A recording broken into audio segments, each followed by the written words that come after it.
If your ex was an avoidant, you may think that they're not thinking about you anymore. They're happy to be alone and independent again, and you've totally been forgotten.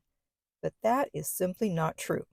And I'm going to give you 4 reasons why your avoidant ex is most likely thinking about you. And in order for them to come back, the first step is, of course, to think about you. Hi, this is Lucia with The Art of Love. I'm a dating and relationship expert specializing in helping you get your ex back or to get over your ex. And welcome back, my beautiful no contact army. Have you been a good little soldier and stayed in no contact? If you're having trouble doing that, download my app Silencio. The link is underneath every single video and podcast. And if you too want to join our beautiful no contact army, all you have to do is hit the subscribe button and the bell notification, and you're in. And to read our manual, go to nocontactsecrets.com, where you can read 2 free chapters before you purchase the book. And the link to that is also underneath every video and podcast.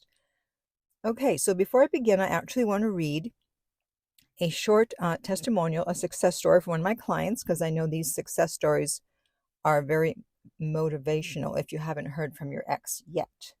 Okay, so they say, Lucia helped save my relationship. I was down bad just a month ago after a tough breakup. I was confused, anxious, and overall in an extremely tough spot. I started listening to The Art of Love. Lucia's voice and advice kept me calm. Her honesty and confidence mixed with humor helped me stay focused on working on me. I started using no contact. I started using the Silencio app and hit the panic button a few times. But with her help, I stayed strong. It didn't take long for my ex to start reaching out to me with interesting messages. I received coaching from Lucia where she taught me about attachment styles, the need for me to regain my independence, and what to do when my ex came back. And they did come back. We're now happier than ever. I'm so thankful that I found Lucia. You can all do this, but you have to be good little soldiers. That's right. Thanks for your testimonial. Okay, so let's start with the first reason your avoidant ex may be thinking about you. And that is because if you have an anxious attachment style, they never thought that you would be in no contact. They never thought that you would be silent. They thought you'd be chasing them, trying to get them back, especially if you always did that in the past when there were breakups or fights. So if you've been a good little soldier and stayed in no contact, they will definitely wonder what's going on. And, when you've dated someone, you can usually predict how they're going to behave, how they're going to respond to a situation, especially if you were with them for a long period of time, right? So when you behave the opposite to what they expected, they're going to have cognitive dissonance. So even though they didn't want the relationship, especially if they got scared off by their own fears and thoughts, they still didn't want you to necessarily disappear from their life. That's why avoidants often want to remain friends. So when you actually do no contact and disappear, now they have to reassess their decision. That's why it's so important to get into no contact and stay there. That way they won't have any other options but to reflect on their decision and eventually come to realize what they lost.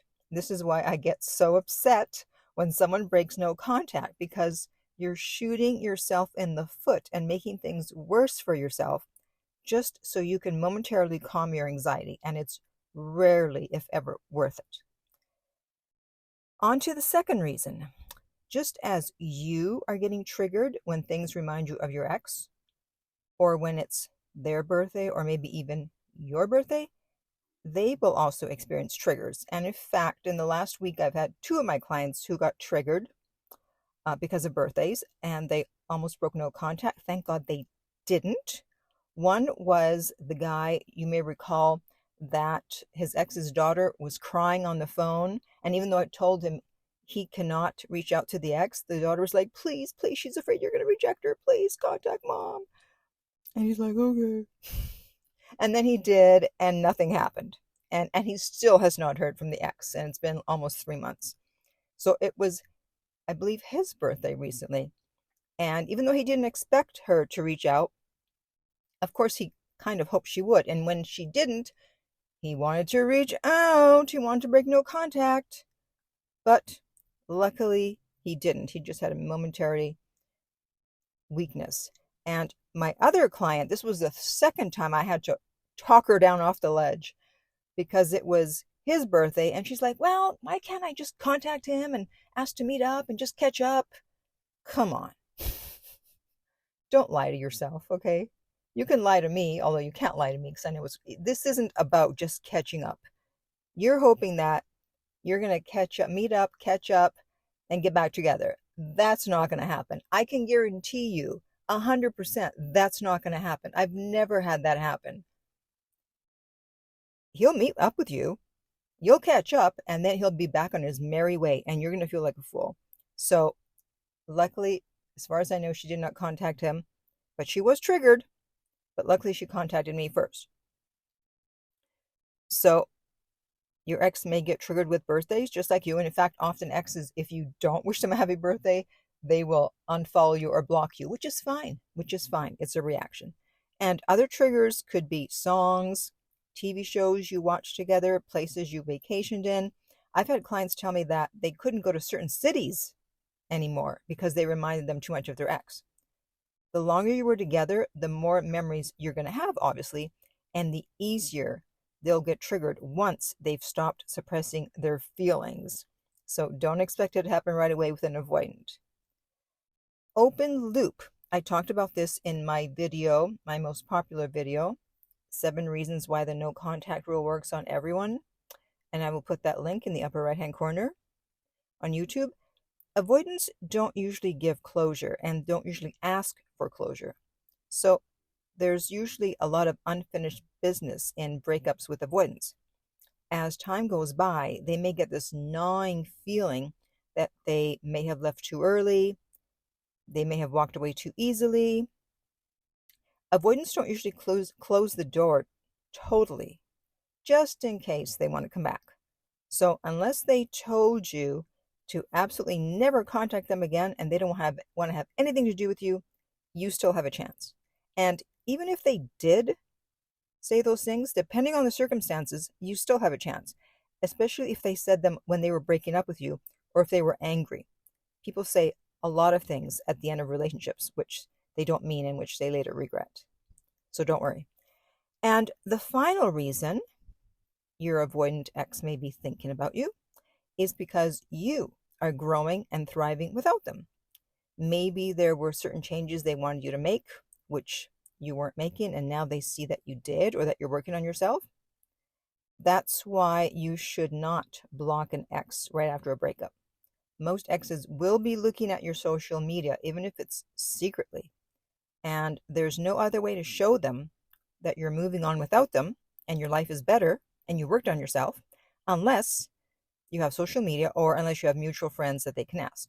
So when you start to look more appealing, and I don't mean physically, just physically, in all ways, their fear of loss is going to kick in, especially if the only reason they ran away was because they feared taking the next step in the relationship. So instead of chasing them, you're leaving them alone with their thoughts, which I know is difficult if you have an anxious attachment style. They will definitely be thinking about you and wondering if they should reach out. And this is when you'll see things start to turn around for you, and they'll show signs of missing you, which I talked about in my video last week, which I will post in the upper right hand corner. So finally, keep in mind that if you do hear from your avoidant ex and the reason they broke up with you was not because you did anything wrong or because their relationship was terrible or toxic, but because they were afraid of the next step, you should absolutely make it a prerequisite that they work on their attachment style before you get back together. Otherwise, you're just asking for trouble, because if they left once, there's a very good chance they'll leave again unless they worked on themselves. Because otherwise, what's going to happen the next time they get triggered, right? People don't usually do anything just once. So make sure you tell them, no, you need to work on your attachment style. Otherwise, we're not getting back together. Which is going to be hard to do, but I'm just looking out for you as usual. Okay, so now I want to hear from you. How long have you been in no contact and how is it going? And in the meantime, if you would like my help to get your ex back, you can contact me at theartoflove.net/coaching. and we will send you the rates. They are not on the website. We respond to all emails within 24 hours. So if you don't hear back, then please write again and try a different email if you have a secondary email.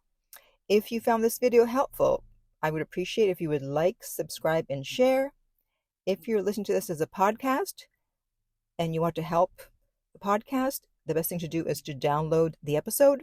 And finally, remember, love inspires, empowers, uplifts, and enlightens.